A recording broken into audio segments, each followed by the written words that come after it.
नमस्कार. तस्मै श्री गुरवे नमः या पॉडकास्टमध्ये परत एकदा आपलं स्वागत. आपण चाकण मंदिरामध्ये रामदास सूर्यवंशी दादा आणि लता सूर्यवंशी मा यांच्याबरोबर ही चर्चा करत आहोत.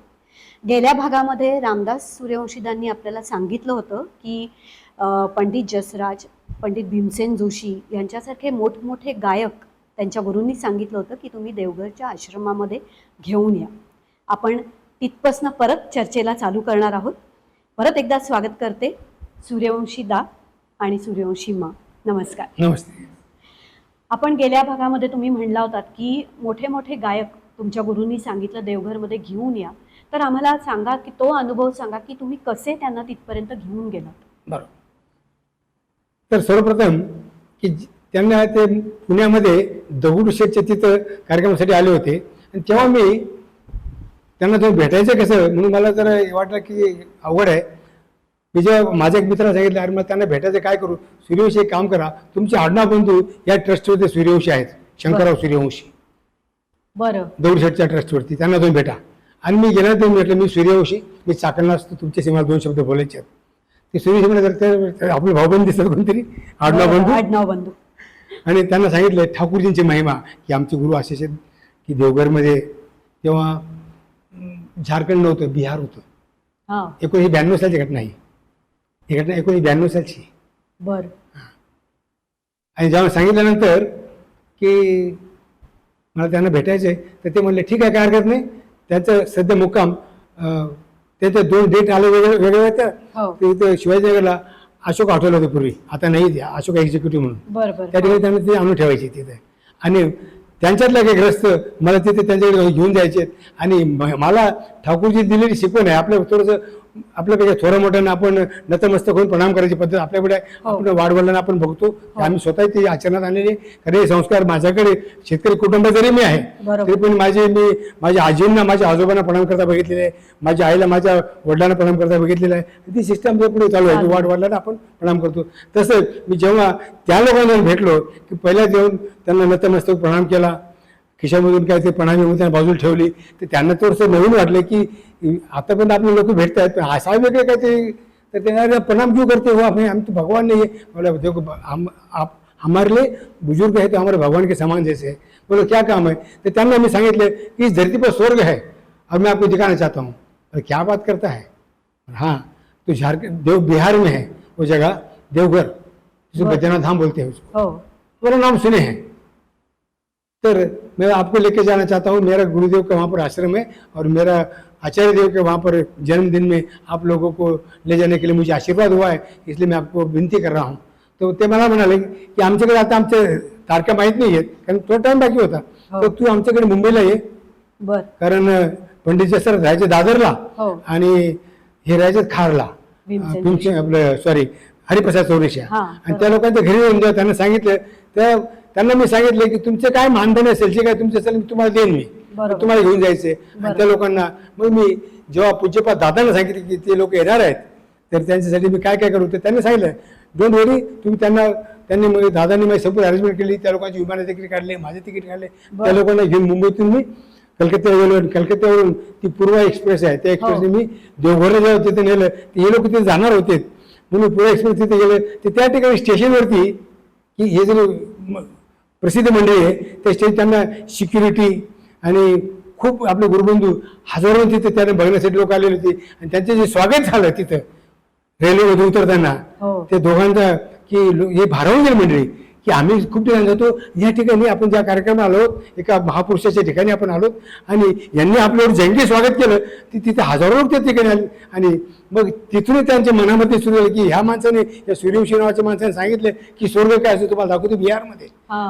आणि मग तिथे गेल्यानंतर भरतांचं दर्शन त्या दिवशी त्यांचा जो कार्यक्रम झाल्यानंतर तिथे जे लाखो लोकांनी तो कार्यक्रम ऐकला आणि शांतपणे पिन ड्रॉप सायलेन्स. आणि त्यांना वाटतं एवढे मोठी इथे प्रेक्षक वर्ग आणि एवढे भक्तगण आहेत की एवढ्या लोकांना कसं हे मेंटेन होत असेल.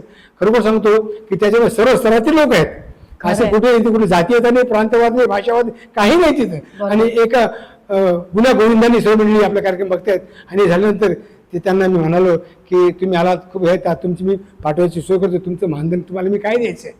तेव्हा त्यांनी मला दोघांनी एकच सांगितलं की सूर्यवंशी की आमचे काहीतरी पूर्व पुण्यही असेल, बर की आमचं काहीतरी पुण्यकर्म असेल म्हणून तुम्ही आम्हाला इथे घेऊन आलात आणि या तुम्ही म्हणता ठाकूर अनुकूलचे पुरुषोत्तम आहेत आणि अशा ठिकाणी आम्हाला आणल्याबद्दल आम्हीच तुम्हाला धन्यवाद देतो. फक्त आम्हाला तुम्ही पोचून द्या आणि जे काही तुम्ही देत असाल ना तर ते आम्ही त्यांना ते पणाने म्हणून समजा, पण आम्हाला तुमच्याकडून रुपये नको. बापरे. अशा पद्धतीने तिथे जबरदस्ती नारळ श्रीफळ आणि शाल देऊन त्यांना आम्ही त्या लोकांना मुंबईला पोच केला. बापरे, अशा घटना आहेत. अद्भुत आहे. म्हणजे अद्भुत. गुरुकृपा कशी असते ही कशी अनुभूती आहे. याच्यापेक्षा फार सुंदर अनुभूती आहे. मला असं वाटतं आता ज्यांना आम्हाला सगळ्यांना जे ऐकायची उत्कंठा आहे, ज्या पवित्र मंगल वास्तूमध्ये आज आपण श्री श्री ठाकूर अनुकूलचंद्र चक्रवर्ती यांची चर्चा करतोय, तर हे इतकं सुंदर मंदिर, त्याचं निर्माण कार्य कसं कधी पूर्ण झालं आणि त्याच्याबद्दलचे अनुभव थोडक्यात सांगावेत अशी विनंती. आता तुम्ही परत म्हणाल की सूर्यवंशीदा तुम्ही काहीतरी सांगताय आम्हाला, परंतु मी जे सांगेन माझे पोटतिडकीने सांगेन तुम्हाला, हो. कारण मी ही गोष्टी शक्यतो शेअर करत नाही कोणाला. हो. लोक मला म्हणतील हा माणूस काहीतरी वेड्यासारखं काहीतरी सांगतो आपल्याला, परंतु तुम्हाला मला सांगायला हरकत नाही. कारण मी चाकणला जेव्हा मी आलो राहायला हो 1978 साली, हो तर चाकणला असं काही मला माहित नाही की फक्त माझ्या ऑन द वे आहे म्हणून बरोबर. चाकणला गावाला जायला सोपं होईल अशा पद्धतीने जेव्हा आलो. पण चाकणमध्ये जेव्हा ठाकूरजींचं मी चरित्र वाचलं त्याच्यामध्ये त्यांचं गोत्र शँडिल्य बर आणि ह्या चाकण ही शँडिल्यांची तपोभूमी आहे. बर बर तिथे चाकणला चक्रेश्वर म्हणून हो. खूप मोठं देवस्थान आहे शंकराचं, आणि त्याच्या बाजूला इथे शांडिल्य ऋषींनी शांडिल्य मुनींनी इथे तपस्या करून त्या चक्रेश्वरला त्याच्या बाजूला त्यांनी समाधी घेतलेली आहे. बर म्हणजे ही तपोभूमी की शांडिल्य मुनी बघा. आता हा लिंक कशी लागते, ठाकूरजी पावना हिमायतपूर बांगलादेशमध्ये आता ते त्यांचं कार्य तिथं चाललं बिहारमध्ये, आता झारखंड आहे. आणि मी नोकरीच्या निमित्तानं आलो चाकणला राहायला, बरोबर. आणि चाकणमध्ये माझ्या गुरुदेवांच्या गोत्राची तिथं समाधी आहे हे मला कधीही माहिती नव्हतं. खरं. इथं आल्यानंतर मला समजलं की वा. मग अजून आवडलं की ठाकूरजींनी मला अशा ठिकाणी आणलंय की, कारण मी ऐकलंय कुठेतरी पुण्यपुतीमध्ये ठाकूरजी म्हणाले म्हणतात की आम्ही शांडले आम्ही अनुकूल, जो म्हणाले की आम्ही शांडे आम्ही अनुकूल, की मी शांडले होतो मी अनुकूल म्हणून आलोय. ही जेव्हा घटना माझ्या अंगावर काट्यात येते सांगताना, आणि ह्या ठिकाणी फक्त निमित्त मात्र मुंबई गोदरेज फक्त निमित्त ठरलं. फक्त 2-4-6 महिने तिथे फक्त ठाकूरजींनी मला तिथे नेलं असेल, काहीतरी पूर्व पुण्य असेल, आणि सतनाम घेऊन चाकणला जेव्हा मी आलो की ह्या ठिकाणी त्यांना काहीतरी कार्य करून घ्यायचं असेल. आणि मग घटना घडली की मी ते छोट्याच्या भाड्याच्या खोलीमध्ये राहत होतो. त्या ठिकाणी माझे आचार्य आपले माझे ऋत्विक देव यायचे, तिथे आम्ही चाकणमध्ये लोकांना याजन करायचो, थोडं सत्संग करायचो. आणि या सत्संगामध्ये साधं डोक्यात तेच असायचं, माहीत नाही कशामुळे काय होतं. पण एक घटना सांगतो, 1994ची घटना छोटी सांगतो. हो. 94 मध्ये मला एक स्वप्न पडलं बर माझ्या भाड्याच्या खोलीमध्ये. हो ते स्वप्नामध्ये घडला की इथं सीसी बोर्दा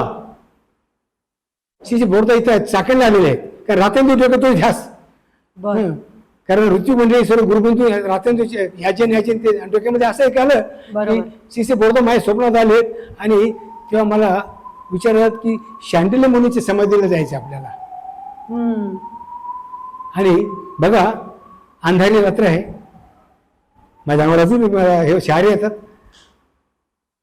रात्रीची वेळ आहे, अंधारी रात्र, माझ्या हातामध्ये कंदील, त्या लालटेन कंदील हो दिवा तो घेतला. आणि माझ्या ह्या ज्या ठिकाणी मी राहत होतो भाड्याचे तिथून मध्ये एक भुईकोट किल्ला आहे, त्या किल्ल्याच्या मधून रस्ता आहे बर तिथे जाण्यासाठी, बर पुढे चक्रेश्वरला शांडिल्य तिथे जाण्यासाठी. म्हणून हातात कंदील, बर बरोबर काही ठाकूरची भक्त मंडळी, आणि माझ्या पाठीमागे मी पुढे चालतोय आणि माझ्या मागे शिशी बोर्दा ते तिकडे निघालेले आहे, ते त्यांना मी रस्ता दाखवतो. असं दाखवत असताना त्या रस्त्यावरती अंधारामध्ये मला एक खूप मोठा सर्प, एक मोठा साप त्या किल्ल्यामध्ये त्या गोतातून मला त्या रोड दिसला. मी तबकलो आणि मला एकदम घाम फुटला आणि माझं झोप उडाले, स्वप्न माझं भंग झालं. असे केल्यानंतर ते मला काय झालं, दचकलो मी. म्हटलं मला बडदा स्वप्नात आली ग. बडदा म्हणतायत की शांडिल जायचं आणि तिथे एक मोठा साप आहे रस्त्याने. मला ते बघून मला भीती वाटली. आणि पताने बघा त्यावेळेची घटना, असं मला अंगाला पुरे घामाघूम झालो मी. परत सकाळी मी उठलो, नेहमीसारखा कामाला गेलो, पण दिवसभर माझ्या डोक्यात सारखं की असं कसं स्वप्न पडलं, मला काही स्वप्न पडते का, आणि कधी स्वप्न जरी पडलं असेल कधी लक्षात राहत नाही. पण हे स्वप्न माझ्या डोक्यात सकाळपासून माझ्या डोक्यात असं घर करून आहे की आज स्वप्न का पडला हो. कामावरून आलो संध्याकाळी, आणि संध्याकाळी मला 8 वाजता फोन येतो जगन्नाथपुरीहून. तेव्हा श्रीचे बोडदा जगन्नाथपुरीला त्यांच्या वास्तव्य होतं तिथं. संध्याकाळी रात्री 8 वाजता मला फोन येतो. त्यांचे एक जवळचे कर्मी राधाकृष्ण लाल मला फोन करतात कि सूर्यवंशी दा, एक बहुत दुखद समाचार है. पर क्या हो गया था? श्री बोडदा आज शाम को समय प्रार्थना के समय उन्होंने ठाकुर जी के पास चले गए. ही घटना जेव्हा मला घडली की त्या दिवशी संध्याकाळी बडदे जातात आणि त्या दिवशी पहाटे मला स्वप्न पडतं ते शांडिल्य मुनींच्याकडे दर्शनासाठी येतात. बापरे बापरे. ओके.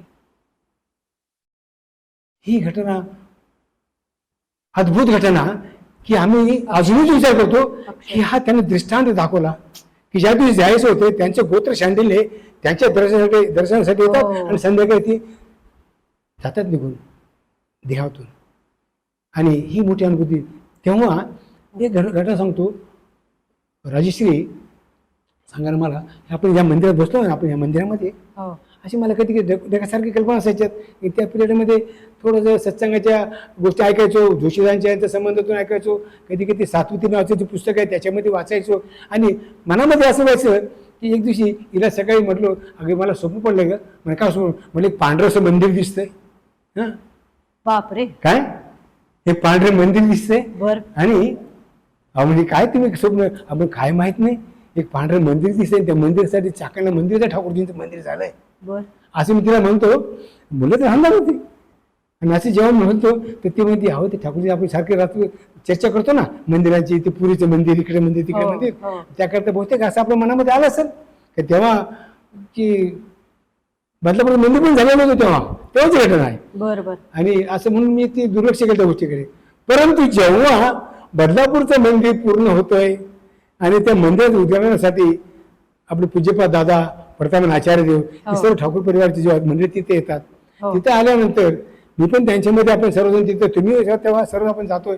आणि तेव्हा ते मला म्हणतायत की, तेव्हा मी त्यांना सांगतो की चाकणमध्ये शांडिल्य मुनीची समाधी आहे. आणि ही जेव्हा मी वर्णन करून सांगितलं, ही जी घटना मागाशी तुला बोललो, ही जेव्हा मी सांगितलं की सर्वांच्या मनामध्ये वाटलं की आपण पण जाऊया चाकणला. बर. असा काही कुठला प्री प्लॅन नाही चाकणला मंदिरात.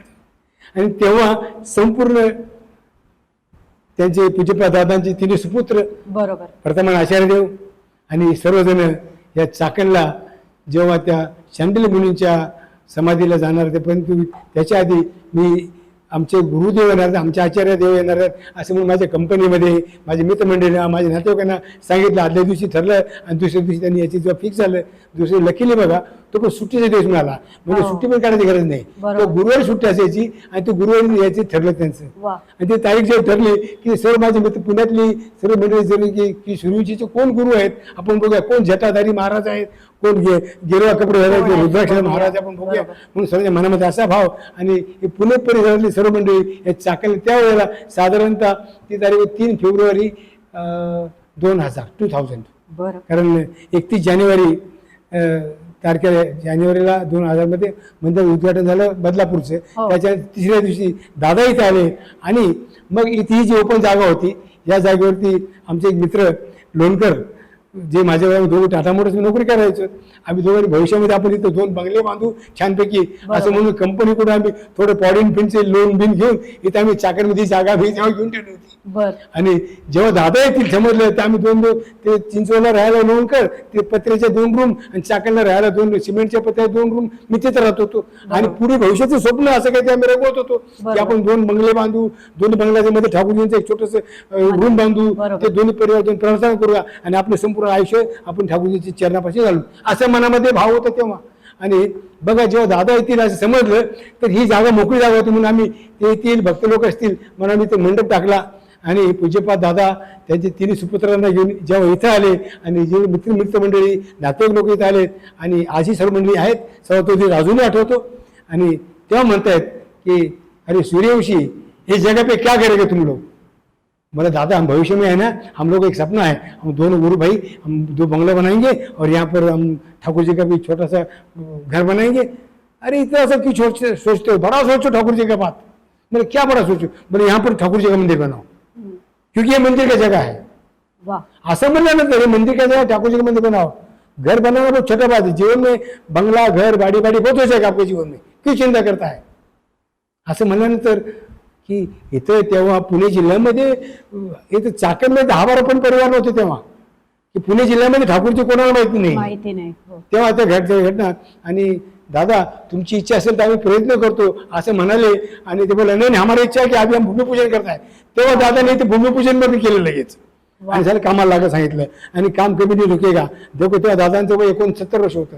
अभी मैं 70 साल का बूढ़ा हो रहा हूँ, जल्दी मंदिर बनाएगा तर मी इसको उद्घाटन के लिए मैं आ जाऊंगा असे जेव्हा म्हणाले की गुरुवाक्य खरं. त्यांचं मनामध्ये घर केलं आणि लवकरात लवकर आपल्या गुरुंना कसं आणता येईल अशा उद्देशाने हे काम सुरू चालू केलं. म्हणजे इतकं की की आम्हाला गुरूंच्यासाठी गुरुंनी जे शब्द दिलेले आहेत ते शब्द कसे सत्य होतील, कारण गुरु आणि हे त्यांचे वाक्य सत्य असतात. फक्त आपल्याला त्यांनी दिलेली संधी मिळाली, त्या संधीचं सोनं करून या आयुष्यामध्ये. आणि प्रत्येकाला मी तेच सांगतो, त्यांच्या तोंडून शब्द आलेला आहे आणि हे काम पूर्ण होणार आहे, तर तुम्ही आम्हाला काहीतरी आम्हाला मदत करा. ते कोण ठाकूर कुठले ठाकूर लोकांना काही माहित नसायचे. आणि बोलतो लोकांनी व्याजन करायचो, 4 शब्द सांगतो आणि लोक आम्हाला कोणी सिमेंट देते, कोणी स्टील देते, कोणी अजून खडी देते, कोणी वाळू देते, अशा याच्यातून. आणि आम्ही ते मुरगळ काही गुरुबंधू आम्ही सर्वांनी धावपळ करून म्हणत का होईना की 14 महिन्यामध्ये ही वास्तू उभी राहिली, फक्त 14 महिन्यात. आणि त्या वेळेला तुम्ही सांगायला मला नवल वाटेल की जेव्हा मंदिर बनवायचं आहे तर मी याचा प्लॅन आर्किटेक्चर प्लॅन लागेल तर ते डोक्यात काही घुसलंच नाही. पुण्यामधले सर्वात मोठे की जे बिल्डर आहेत बीजी सिरके म्हणून, सिरके अँड कंपनीचे, सिरके सिपोरक्सला जी एक डिझाईन बनवणारी मंडळी आहे की भिलारे म्हणून, भिलारे असोसिएट बुधवारपेठ त्यांचं मोठं आहे. तर त्यांना जाऊन भेटलो मी की दादा माझ्या गुरुचं मंदिर बनवायचं आहे, पण मला माहित नाही कसं बनवायचं आहे, फक्त माझी इच्छा एकच आहे की त्याच्यामध्ये 2-3 मजली बनवायचे. आमचे गुरु परिवारात कोणी आलं ते त्यांना तिथे थांबता येईल आणि गुरुने आम्हाला तिथे एक प्रार्थना करता येईल आणि त्यांच्या चरणापाशी काय भक्त लोक तिथे थांबता येईल अशा पद्धतीने आम्हाला काय ते बनवून द्या. त्यांनी त्या माझे इंजिनियर पाठवले आणि मेजरमेंट घेऊन त्यांनी त्याच्या डोक्याने तेव्हा आमच्याकडे देऊन कुठला प्लॅन आलेला नाही, आम्ही कुठे आर्किटेक्चर गेलो नाही. त्यांनी एक RCची डिझाईन, त्यामुळे आम्हाला फक्त RCची बनवून द्या आणि बघू पुढे काय होईल. मग त्यांनी RCची डिझाईन बनवून दिला आम्हाला, फक्त RCची डिझाईन. आणि संपूर्ण बनवून झाल्यानंतर मग कुठे ठाकूरजी बसवायचं, कुठे बडीमाल बसवायचं, हे संपूर्ण करता करता असं आम्ही सुचत गेलं. आणि जे स्वप्नामध्ये मंदिर बघितलं होतं ना तसं मंदिर तयार झालं. आज कॅलेंडरमध्ये फोटोमध्ये आपण जे बघतो आणि तेच मला स्वप्न आलेलं मंदिर होतं. आणि हे मंदिर फक्त 14 महिन्यामध्ये पूर्ण झालं, स्टार्ट टू एंड. एकही दिवस काम थांबलं नाही. आणि कुठून कुठून कसे कसे लोक आलेत आणि त्या जर सांगितलं घटना तर त्याला खूप मोठा वेळ लागेल पाहिजे, तर ते कधीच वेळ नाही जाऊन अवश्य सांगेन.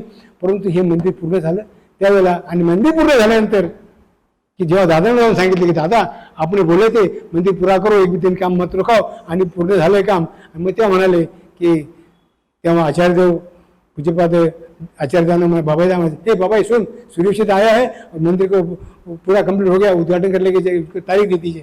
तर 20 जानेवारी 2005 ही तारीख दिली. तर आम्हाला आमच्या हातामध्ये 1-2 महिने शिल्लक होते. आणि त्यामुळे काय झालं त्या तयारी आम्ही लागलो उद्घाटनच्या. आणि मग विचार केला की ते लोक येतील खूप, ते तेव्हा आपल्याला इथे गरजा भासतील. कारण चाकण तेव्हा खूप छोटंसं गाव होतं, ग्रामपंचायत होती चाकणला, इथं कुठली कंपनी पण नव्हती. आता इथे 4000 कंपनी आहेत, मल्टीनॅशनल कंपनी आहेत, मर्सिडीज हुंडाई विना सब दुनिया तेव्हा काही नव्हतं. चाकण पिण्याच्या पाण्याचा प्रॉब्लेम होता. अशा काळामध्ये चाकण मंदिर उभं राहिलं.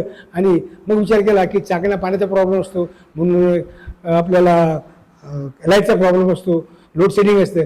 मग आम्ही सगळं गोठवून ठरवलं की आपण थोडं कॉन्ट्रीब्यूट करूया आणि एखादं जनरेटर बसूया आणि आपल्या वॉटर स्टोरेजसाठी जमिनीमध्ये एक पाण्याची टाकी खोदू आणि त्याच्यामध्ये आपण पाणी स्टॉक करू जाऊ, म्हणजे लोकांना आपल्या गैरसोय होणार नाही. अशा पद्धतीने आम्ही ती टाकी मंदिर कंप्लीट झाल्यानंतर आम्ही टाकी खोदायला सुरुवात जेव्हा केली की काळी माती खोदत जेवण 7 फुटावरती आम्हाला एक मोठी की 4-5 माणसं उचलू शकत नाही एवढी मोठी मूर्ती आम्हाला काळ्या पत्थरमध्ये, काळ्या दगडामध्ये गरुडाची मूर्ती आम्हाला मिळाली. बापरे. आणि मग म्हटलं की आमचे आचार्य पहिल्यांदा महाराष्ट्रामध्ये आले बदलापूरला आणि पहिल्यांदा चाकणमध्ये भूमिपूजन करून गेले. आणि ही मंदिराची जागा आहे, इथं घर बांधू नका. आणि त्यांनी तेव्हाच सांगितलं. आणि ही मंदिराची जागा आहे जिथं राम आहे तिथं हनुमान आहे, जिथे विष्णू होते तिथे गरुड आहे. आणि वा. मला वाटतं पुरातन काळामध्ये या सुंदर. ठिकाणी विष्णू मंदिर असेल. खूप आज आम्हाला सुंदर. काही शंका नाही तेव्हापासून की दादांचे गुरुवाक्य ब्रह्मवाक्य त्यांना सर्व काही समजायचं, सर्व काही दिसत असतं. म्हणून त्यांच्या सतनामा जेव्हा आपण एकरूप असतो ते त्यांना आपलं पुढचे 7 पिढ्या मागच्या 7 पिढ्या त्यांना माहिती आहे. त्याकरता फक्त त्यांच्यावर लेखनिष्ठेने आपण त्यांच्यावर आपण प्रेम करूया आणि जीवनामध्ये आपल्या जीवनात आगीच्या गोष्टी करूया. ताई, मला वाटतं याच्या पुढे मी अजून किती वर्णन करायचं फार कमी आहे. कारण इथे काम करण्याचे लोक होते. बघा, जिथं गरुड आहे तिथे विष्णू आहे. या मंदिराचा पाय खोदायला ज्या माणसाला काम दिलं तो माणूस त्याला तुझं नाव काय पाहतो, तर माझं नाव विष्णू आहे. हां, बरं झालं. त्याचं पाय खोदून तो मग निघून गेला. दुसरा आला, त्याला बांधकाम दिलं, विटकाम वगैरे दिलं. त्यांनी काम त्याला म्हणलं, बाबा स्पीडमध्ये काम करायचं आहे, तर तुझं नाव काय रे? तो माझं नाव विष्णू आहे. अरे, तू खोदणार पण विष्णू, बांधणार पण विष्णू, सर्व काम झाल्यानंतर हे सर्व झालं ताई, ती लोक अजूनही आहे तिथं. आणि संपूर्ण मंदिर पण झालं. फक्त एकच गोष्ट होती, त्या कळसाचं ते म्हणतो मला काही जमत नाही. तर आम्ही पूज्यपद दादांना सांगितलं, दादा ते कळसाचं आमच्या चाकणमध्ये की ते मंदिराचं कळस कसा बनवायचं आम्हाला काही आयडिया नाही. तर त्यांनी मला सांगितलं की सूर्यवंशी तुम्ही दुर्गापूरला जावा आणि तिथं दीपक मुजुमदार नावाचा माणूस आहे, त्यांना मी फोन करतो, त्यांना घेऊन तुम्ही चाकणला जावा. आणि जेव्हा ते मी देवघरहून दुर्गापूरला गेलो, त्यांना तिथे जेव्हा इथे आणलं होतं त्या दीपक मुजुमदारांना, त्यांनी त्यांच्या आयडियाने मंदिर कळस उभायचं काम केलं. आणि जेव्हा कळसाचं पूर्ण झालं तर तो जो आम्ही कॉन्ट्रॅक्टर आणला होता आरसीचे काम कळस बनवा, त्याला तुमचं नाव काय? तो माझं नाव विष्णू आहे. म्हणजे पाय खोदणारा, बांधणारा आणि कळसाचं काम पण विष्णू मिळत गेला. आणि इव्हन एवढं नाही की जिथे विष्णूचं वाहन गरुड आहे ते पण म्हणजे विष्णू या नावाचे कनेक्ट झालं. आणि काम करणारी जी काही लोक होती ती लोक की इथे रोजंदारी काम करायची, त्यांना आठवड्याचा पगार यायचा आणि म्हणायचे की सूर्यवंशी दादा आठवड्याचा पगार आम्हाला मिळतो, पण आमची इच्छा आहे आम्ही ते काम करतो, आम्हाला काही 2-3 जोडपे अशी मिळाली की ते आमचा 1 दिवसाचा पगार आहे ना मंदिराच्या कामासाठी लावायचा. मग ते कामगार लेबर लोक सुद्धा 1 दिवसाचा पगार मंदिरासाठी द्यायचे. मंदिराला अनेक गोष्टी आहेत की या चाकण मंदिरामध्ये काम चालू असताना कितीतरी भिकारी लोक आहेत. ते भिकारी लोक पण त्यांना कोणी पैसे दिले तर ते माझ्याकडे हाजी यायचे, मला माहिती की सूर्यवंशी दादा की मला भीक मिळाली, माझं पोट भरले, पैसे उरलेत, माझ्याकडे 12 रुपये आहेत, हे 12 मंदिरामध्ये लावून टाक. म्हणजे भिकारी पण ते पैसे द्यायचे. आणि करोडपती पण लोकांनी ज्या ठाकूर कोण आहेत माहित नाही, अशा लोकांनी हे काम पूर्ण केलं. आणि 14 महिन्यामध्ये मला वाटतं भारतातले पहिले मंदिर असेल की 14 महिन्यात नॉनस्टॉप काम झालं. आणि 90% लोक की असे लोक होते की ज्यांना ठाकूरची कोण माहित नाही. त्याच्यानंतर हे याजन करता करता ज्या ज्या लोकांनी आम्हाला मदत केली, आज ते लोक एकदम कट्टर सत्संगी आहेत. आज मंदिराचे योगदान त्यांचं आहे. त्यापेक्षा काय मोठी अनुभूती खूपच छान. म्हणजे त्यांची ते पूर्ण ते त्यांना माहिती असतं काय करायचं. आपलं काम फक्त त्यांच्या शब्दावर विश्वास ठेवायचा, आपण कामाला लागायचं. खरंय खरंय. म्हणजे मला असं वाटतं श्रोत्यांना हे नक्कीच कळलं असेल की गुरूंच्या शब्दांवरची अपार श्रद्धा, विश्वास हे काय काम करू शकतं. जसं आता दादा सांगतायत की 14 महिन्यामध्ये चाकणसारख्या ठिकाणी जिथे ठाकूरजी कोण आहे हे माहिती नाही अशा ठिकाणी, आणि सगळ्यात अद्भुत म्हणेन मी की मलाही शब्द नाही आहेत, हे आपण कसं मी शब्दात मांडू मला सुचत नाहीये. पण तेच असं सांगतायत की पायापासून कळसापर्यंत बांधकाम करणारा मनुष्य सुद्धा विष्णू या नावाचा असावा. आणि शांडिल्य काळ्या पाषाणातली त्यांना जी मूर्ती मिळाली तर ती मिळणं आणि त्यांचे स्वप्नात सांकेतिक स्वप्न ह्या सगळ्याची सांगड घालून बघितली तर गुरुकृपा ह्याच्याशिवाय बाकी काही असू शकत नाही. तर हे चाकणचं मंदिर किती सुंदर रीतीने उभं राहिलं आहे हा फारच थोडक्यात दादांनी सांगितलंय. पण त्यांच्याबरोबर त्यांच्या पत्नी पण आज आहेत, त्याच्यामुळे मला नक्कीच म्हणजे हे सगळं आपण ऐकतोय, त्या दादांचा अनुभव, त्यांचा जन्म, शेतकरी कुटुंबातला जन्म सगळं आपण ऐकतोय. पण ह्याच बरोबर 51 वर्षाचा संसार, मुलं, नातवंड अत्यंत खूप चांगल्या पद्धतीने निष्ठेने हे सगळं पुढे नेत आहेत. ह्याच्यासाठी त्यांच्या पत्नीचाही मोलाचा वाटा आहे. तर मला आवडेल लता ताई तुम्हाला विचारायला की दादा तर सत्संगाचं काम करतातच आहे, पण तुम्हीच तुमची मुलं तेव्हा खूप लहान असणार आणि दादांची नोकरी, सत्संगाचं काम, तर हे सगळं तुम्ही कुटुंबाच्या जबाबदाऱ्या कशा सांभाळल्यात ह्याच्याबद्दल आम्हाला थोडक्यात सांगावं.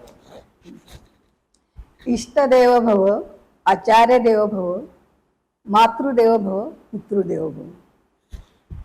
मी एक प्राथमिक शिक्षकाची मुलगी आहे. आणि पहिल्यापासून हे संस्कार आई वडिलांच्या घरापासून माझ्यावरती होतेच. वडिलांचे पण गुरु होते पहिले, आणि गुरु हे आम्हाला नवीन नव्हतं. पण त्यातल्या त्यात ठाकूरजी हे गुरु मिळाल्यानंतर अजून म्हणजे जी श्रद्धा आहे जे संस्कार आईवडिलांनी खूप चांगले दिलेले होते. आणि हे जे तू जे मला म्हणते की तुम्ही कसं बुवा त्यांना सपोर्ट केला, बरोबर. कारण आईवडिलांच्या घरातूनच एवढे संस्कार होते की वडील एवढे माझे मनुष्यप्रेमी होते. बरं. जसे ठाकूरजी मनुष्यप्रेमी बरं. होते तसे माझे वडील आणि आई पण सपोर्ट करणारी त्यांना की मानवप्रेमी होते.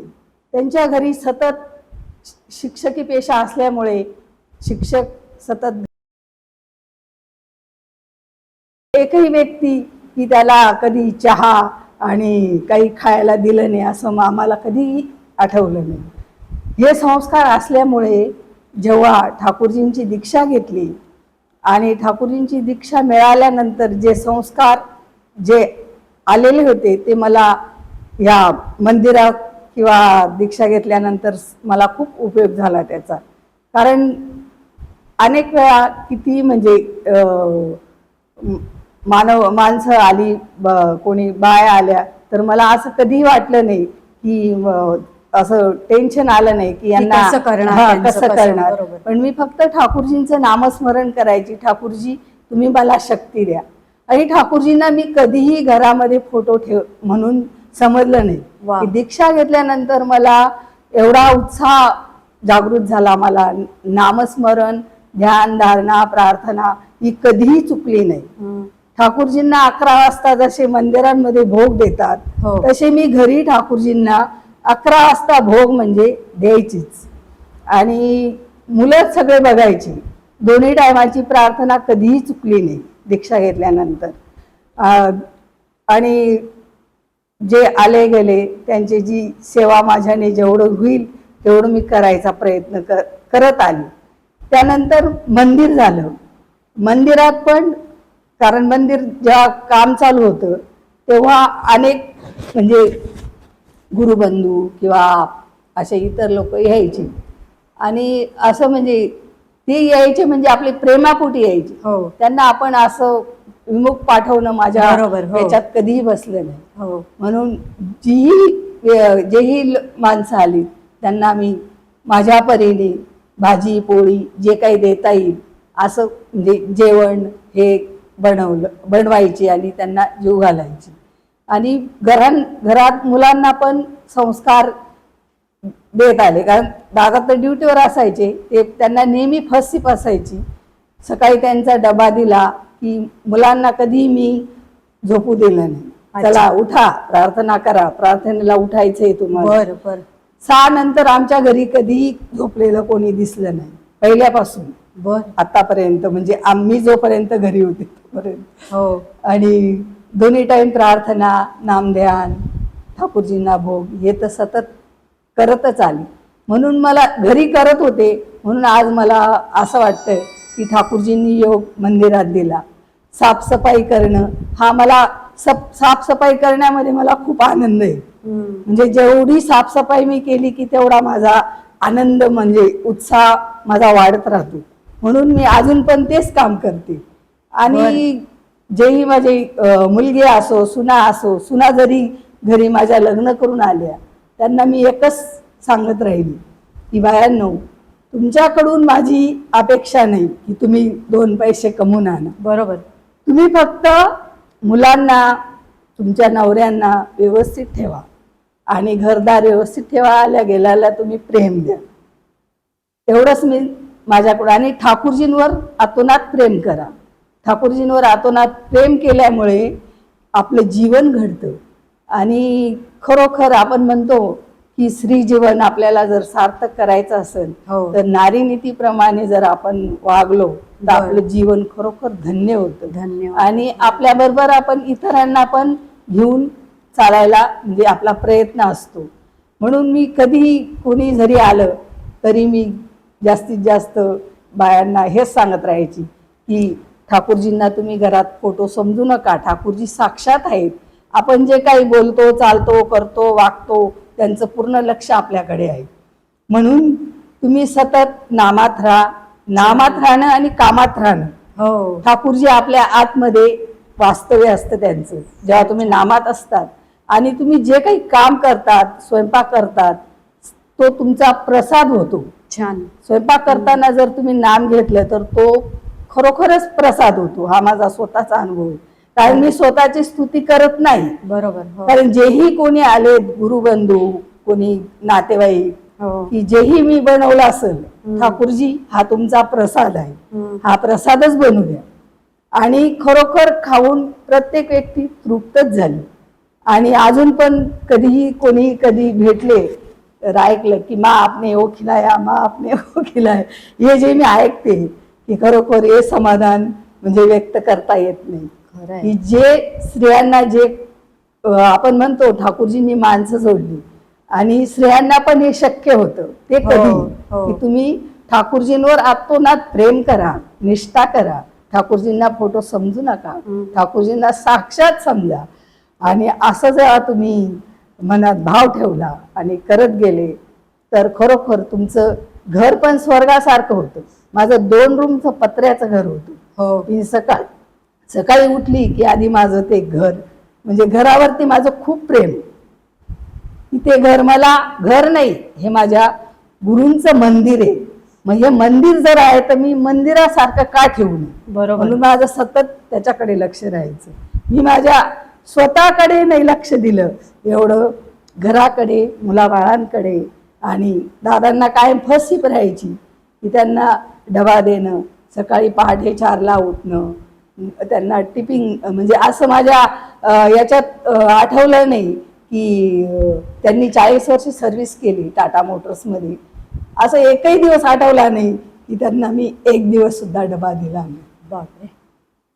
कारण ते जर कधी म्हणजे असं बिल डब्याचे गेले आणि मी ते खाल्लं ते मला समाधान वाटणार नाही. आधी म्हणजे उठण्याला कधीही कंटाळा केला नाही. त्यांना देणं, मुलांना व्यवस्थित शाळेत पाठवणं, त्यांनाही व्यवस्थित करणं आणि ठाकूरजींची 2 टाईम प्रार्थना, भोग हे सतत करणं आणि घर स्वच्छ ठेवणं हा माझा छंद जीवनातला. आणि आल्या गेल्याची सेवा करणं, आल्या गेल्याला खाऊ पिऊ घालणं, हे याच्यात मला खूप समाधान मिळालं. त्यानंतर घर मंदिर झालं. मंदिरात मी आले. मंदिरात आल्यानंतर पण इथं बरीचशी मुलं शिकलीत, आज नोकऱ्या करतात. प्रत्येक मुलाचं एकदम खूप सुंदर झालं. प्रत्येकाची घरं दारं, त्यांचे स्वतःचे मुलं बाळ सगळं व्यवस्थित झालं. व्यवस्थित आज ते बघून पण समाधान वाटतं की नाही, आज मंदिरात जी मुलं राहिली त्यांचं कल्याण झालं. आणि त्यांना म्हणजे प्रसाद रूपात माझी बहीण पण होती मला सोबत, ती पण असायची. आम्ही दोघी बहिणी त्या मुलांना खाणं पिणं, त्यांची काळजी घेणं, ते पण. आणि ते पण त्या मुलांनी पण ठाकूरींच्या मंदिराची सेवा खूप केली. म्हणून आम्ही की नाही, हे मुलं सेवा करतात, मग आपण का नाही यांची काळजी घ्यावी.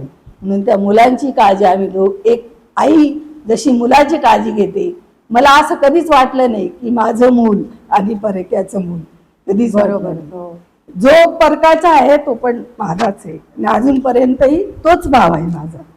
की ठाकूरजी शेवटच्या क्षणापर्यंत तुम्ही हे कार्य माझ्याकडून करून छान घ्या. छान छान. खूप सुंदर. हा इतका सुंदर विचार आहे. मला असं वाटतं आपल्या प्रत्येकीला हा शिकण्यासारखा आहे. आपण म्हणत असतो की आजकालचं आपलं लाईफ खूप स्ट्रेसफुल आहे, नोकरी आहे, शिक्षण आहे, पण मला असं वाटतं आपल्या मनोधारणा जर चांगली असेल, जसं आता लताताईंनी सांगितलं की प्रेम, सेवा, निष्ठा, शुश्रूषा हे अतिशय मन लावून करणं, कुटुंब आपलं समजणं आणि त्याच्यासाठी वेळोवेळी लागणारं एक स्त्री म्हणून जेवढी जेवढी कर्तव्य असतात ती खूप चांगल्या पद्धतीने पार पडणं, हे लताताईंनी त्यांच्या आयुष्यामध्ये करून दाखवलं आहे. त्यांचा भक्कम सपोर्ट असल्यामुळे आज दादा मंदिराचं काम करू शकले. त्यांची मुलं ह्या प्रवाहात आली. दुसरा एक खूप चांगला विचार तुम्ही सांगितलात की मुलांना तुम्ही कधीही प्रार्थना, जसं ठाकूरजींनी सांगितलं 2 वेळच्या प्रार्थनेची सवय आणि उशिरा उठून न देणं, मला असं वाटतं आपण सगळ्यांनी हे खूप शिकण्यासारखं आहे. नुसतं माझी मुलं कशी नीट घडतील, पुढची पिढी कशी चांगली होईल हे म्हणण्यापेक्षा आज जे आपण दादा आणि ताईंकडनं विचार ऐकतोय ते मला असं वाटतं आपण अंमलात आणायला पाहिजे. अशक्य काही नाही आहे, आपलं सगळं मनात असतं, ठरवलं तर ते नक्की होतं, हे आपल्याला ह्या दोघांच्या अनुभवातनं जाणवतंच आहे. त्यांनी आत्ता उल्लेख केला नारीनीती ग्रंथामधला, तर नारीनीतीच्या ग्रंथामध्ये जे जे ठाकूरजींनी विचार सांगितलेत, अजून एक सुंदर विचार तुम्ही म्हणलात, नामस्मरण करता करता स्वयंपाक केला तर त्याचा प्रसाद होतो. अतिशय सुंदर विचार आहे. आपण प्रत्येकीने हा विचार डोक्यात ठेवून आपली नामसाधना वाढवली पाहिजे. तर मला असं वाटतं की बोलू तेवढं कमी आहे. मला परत आवडेल आपण दादा आणि ताईंबरोबर परत ही चर्चा चालू ठेवूया. पण त्या दोघांनी जे सांगितलं, जसं दादा वारंवार म्हणतात गुरु वाक्य ब्रह्मवाक्य, ताई म्हणतायत की नामस्मरण आणि प्रत्येकाला आपलं मानणं. हे मंदिर आहे. आचार्यदेव ठाकूरजींचे जे पुढचे वारस आहेत आचार्यदेव म्हणतात की मंदिरं बांधा, लोक येतील, प्रार्थना कराल. पण कधीतरी मला असं वाटतं आपण विचार करूया. आपण सगळे मंदिरात जातो, डोकं टेकतो, साधना करतो, पण आपल्या हृदयामध्ये जे मंदिर आहे, आपल्या हृदयामध्ये जो भगवंत वास करतोय, त्याच्यासाठीची साधना आपण करतोय का? ती उपासना आपण करतोय का? आपण आतमधनं उन्नत होतोय का नाही? हे सगळे विचार आपण अंतर्मुख होऊन करण्याची गरज आहे. आजचा पॉडकास्ट या दोघांबरोबरचा आपल्याला हे शिकवतोय की तुम्ही कशी साधना करा. अद्भुत असे अनुभव आहेत. मी काय सांगावं.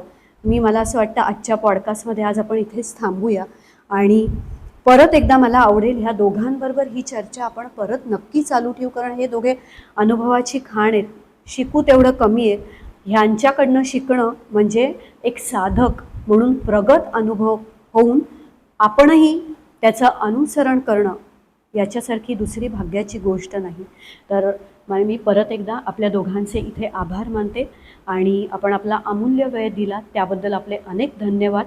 पुढच्या पिढीसाठी सुद्धा मला असं वाटतं जाता जाता एकदा तुम्ही सांगावं की येणाऱ्या पिढीला हे सगळं जसे तुमची मुलं नातवंड हे सगळं चालू ठेवताय, तर ह्याच्यासाठी नक्की येणाऱ्या पिढीने सुद्धा ह्याच्याकडे कसं बघावं हे अगदी थोडक्यात सांगावं आणि आपण थांबू. थोडक्यात सांगायचं म्हणजे कसं आहे की सर्वप्रथम मी ते प्रत्येकाला हे सांगेन, तळमळीने सांगेन, गुरुची एक निष्ठ व्हा. कुठे तुम्ही साधना करता, मी म्हणत नाही की ठाकूर गुरुचंद्र जे आमचे गुरु आहे, पण तुम्ही जिथे कुठे जुळलेला असाल ते मनापासून, आणि मनाला म्हणतो ना आपण की आपण जगाला फसू शकतो, स्वतःला फसू शकत नाही. परंतु अंतःकरणपूर्वक विचार करायचा की माझ्या गुरुनी जे काही कुठल्याही संतांनी कुठल्याही महापुरुषाने काही वाईट शिकवलेलं नाही, पण त्याचं आपण जर आचरणात आणलं, मला खात्री आहे की माणसाचं जीवन जे घडतं ते त्या जगण्यामध्ये जो आनंद असतो तो स्वतः मी अनुभव घेतो. त्याच्यापेक्षा काय मी प्रत्येकाला सांगेन, जे काही करताय ज्यांना काही नसेल त्यांनी आमच्या गुरुंच्या चरणापाशी यावं, त्यांना आम्ही समजून सांगू काय करायचं आहे. कुठलीही बंधनं नाही आहे आणि ठाकूर घेऊन चला, आमचं कल्याण झालं, तुमचंही कल्याण. छान छान, खूप चांगला विचार सांगितलाय. मी दर्शकांना जरूर सांगू इच्छिते की चाकण मंदिराला आपण जरूर भेट द्यावीत आणि दादा आणि ताईंकडनं अनुभव जाणून घेऊन तुम्ही पण ठाकूरजींच्या सत्संगाशी जोडले जाल अशी मला खात्री आहे. आज आपण इथेच थांबू, लवकरच पुढच्या भागात भेटूया. नमस्कार. नमस्कार.